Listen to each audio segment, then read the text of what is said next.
Wide ইস্যুকে আরেক ধাপ বিতর্কে জড়ালো পাকিস্তান। শাহিন শাহ আফ্রিদিকে ছোড়া রিশাদ হোসেনের বলটি নিয়েই আলোচনা সমালোচনা সর্বত্র। এর মাঝে আনুষ্ঠানিক অভিযোগ দায়ের করেছে পাকিস্তান। ম্যাচ রেফারি নিয়ামুর রশিদকে তারা জানিয়েছে বাংলাদেশ টিভি রিপ্লে দেখার পর রিভিউ নিয়েছে।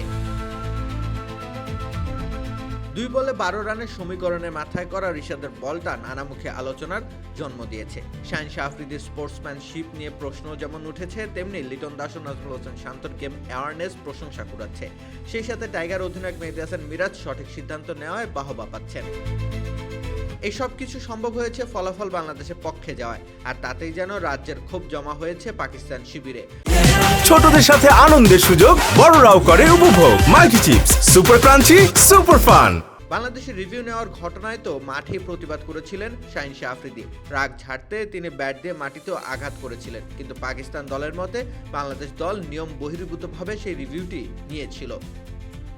পাকিস্তানের দাবি, স্টেডিয়ামের বড় পর্দায় বলটি ব্যাটের পাশ দিয়ে যাওয়ার দৃশ্য দেখানো হচ্ছিল, যা দেখে বাংলাদেশের মনে হতে পারে যে বলটি ব্যাটে লেগে থাকতে পারে, এবং সেই তথ্য থেকেই তারা রিভিউ নেওয়ার সিদ্ধান্তে প্রভাবিত হয়েছে।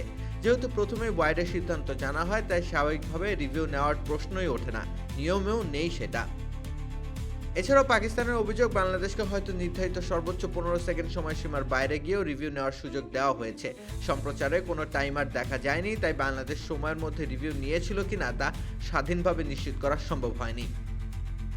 পাকিস্তান অভিযোগ দায়ের করেছে ঠিকই, কিন্তু ম্যাচ রেফারির কাছ থেকে ঠিক কী ধরনের পদক্ষেপ পাকিস্তান ক্রিকেট বোর্ড চায় তা এখনো স্পষ্ট নয়। তবে ধারণা করা হচ্ছে অন্ততপক্ষে তারা চায় প্রকাশ্যে স্বীকার করা হোক যে একটি ভুল হয়েছে। রাকিব হোসেন রুম্মান, খেলা ৭১।